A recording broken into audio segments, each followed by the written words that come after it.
And Congressman Brendan Boyle joins us now. Congressman, let's start with your letter to the CBO. It was back in March, and at the time you asked them to estimate how much a war lasting more than 4 or 5 weeks might cost and what the estimates might be as well for putting boots on the ground. Now it almost feels quaint to be asking about a war that lasts only 4 or 5 weeks. Have you gotten anywhere with that request? Well, we're still waiting to hear back from CBO. They obviously have a very difficult job. Part of what makes their job even more difficult is when you have an administration that may not be fully cooperating with them. But you cited earlier the $25 billion figure from Pete Hegseth. That is accurate in terms of the first 2 weeks. It is not even close to the cost right now. Keep in mind, and we know this from other sources, the average daily cost at the very beginning was between $1.5 billion to $2 billion a day. So you just quickly do the math. Literally within 2 weeks, you've already hit the $25 billion figure. So there is no question we are well north of that. I would suspect probably more than double. It appears once again, from what we've heard from the president this evening, that any hope of a peace plan, a real ceasefire, or at least remaining in place, maybe falling apart all over again. And Republican Congressman Derek Van Orden, he posted this on X in response to the White House saying that basically Iran's return message on a possible peace plan was not acceptable. Congressman Orden writes, quote, "Start bombing again. It is the only thing they understand." What's your response? Well, my reaction to not only my congressional colleague from Wisconsin's post, as well as one of several unhinged posts that Donald Trump made today. Interesting way of celebrating Mother's Day, Donald Trump has. He seems to do that on holidays. On holidays, too. I won't remind everyone about the Easter post, which was outrageous. But my reaction is the bombing of Iran is not achieving anything.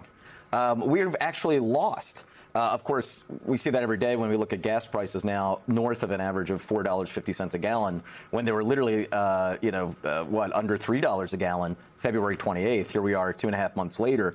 We've had more than a 50% increase. But in terms of the Strait of Hormuz, we didn't have to worry about that just 2 months ago. Now we have to worry about now somehow the White House would be claiming success if we got it reopened. So thus far, the only thing this administration is really interested in paying for is more bombs in a ballroom. And you really can't give a damn in the end of the day about the affordability crisis. Congressman, let me play for you Benjamin Netanyahu. He was on 60 Minutes today. He was asked about the conclusion of the war and whether or not it was going to end. Take a listen to what he said. Is the war with Iran over? And if it isn't, who will decide when it is? I think it accomplished a great deal, but it's not over because there's still nuclear material, enriched uranium, that has to be taken out of Iran. How do you envision the highly enriched uranium will be removed from Iran?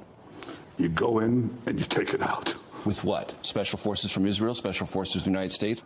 Well, I'm not going to talk about military means, but what President Trump has said to me, I want to go in there. I mean, there's some troubling information in that, in the sense that he's, we don't know if it's true or not, but assuming it's true that he's saying that President Trump is saying he wants to go in there. But also, more importantly, the idea that the only way to get the enriched uranium out means that you're going to have to get boots on the ground, which we were hearing earlier is almost an unimaginable operation that would put American soldiers at great risk, because it wouldn't be a couple of hours. It would be potentially a couple of days or even longer. What do you make of that the war is not over? It's not over until we get the enriched uranium out. And the president has told the Israeli prime minister he wants to go in there. Well, I'm not very surprised by what Prime Minister Netanyahu just said. Let's not forget, he's been saying this for 30 years. He's been advocating for this war with Iran, and only now did we have a president who was dumb enough to actually listen to him. Also, let's not forget that Netanyahu will be going to the polls in about 4 or 5 months, and he is under enormous pressure in terms of his right-wing coalition to keep this war going as long as possible. So I think for both of those reasons I described, I'm not surprised at all that Netanyahu will be pushing as much as possible in order to keep this conflict going. Do you think he's mischaracterizing his conversations with the president? I have no idea what the heck those two talk about when I already know how unhinged it is when the cameras are on in terms of what Donald Trump says. So one can only imagine what he talks about behind scenes. It's probably about 10% on Iran and 90% on the ballroom and the Arch-de-Trump that he's attempting to build outside Arlington National Cemetery. Don't forget the reflecting pool. I apologize. The big, beautiful blue reflecting pool. Congressman, I want to talk about the redistricting wars that are happening. 2 big legal setbacks for Democrats this week. And the New York Times put it like this, quote, Put bluntly, Republicans have roughly 10 more House seats that favor them than they did just 10 days ago, and Democrats are suddenly grappling with a new landscape. And so you're quoted in the article, and you say that you anticipated 15 to 20 seats, but now you're lowering that to around 10 to 15 pickup seats. So you still think that Dems will retake the House, but it's just going to be by a smaller margin. Well, first, the decisions that came through two different courts, first the Supreme Court gutting the remaining parts of the Voting Rights Act, combined with this outrageous decision from the Virginia Supreme Court to allow that public vote to go through in the first place, to have that vote, and then afterwards, when, let's be honest, they just didn't like the result of that election, they decide, oh, no, never mind, it didn't count. That is a threat not just in terms of the ramifications for redistricting. That is a threat to democratic legitimacy. So I do want to just say that at the outset. In terms of the raw numbers, though, when it comes to what we're looking to pick up this November, our task just became more difficult.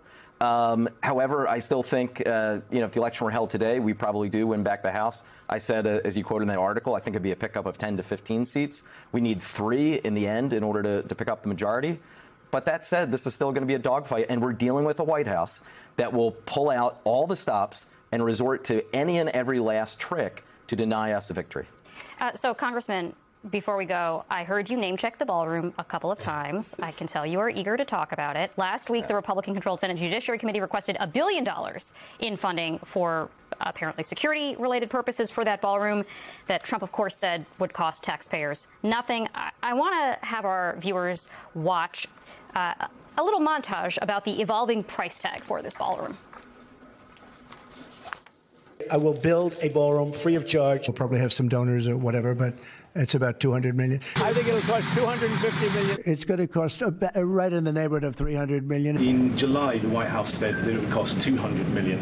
Yesterday, the president said $300 million. Is $300 million now the operative figure, and why did it go up by so much? $300 million is the figure, and again, it's not going to cost the taxpayers a dime. So what do we actually know about where this money is coming from? How much will be from taxpayers potentially? How much will be from donors? And what the plans look like and what those donors may be getting in exchange, particularly if their donations are being defrayed by the taxpayer. Yeah, as you pointed out, the Ballroom is an especial favorite topic of mine because it drives me nuts. It is, though, the greatest metaphor for this president in terms of what he really cares about.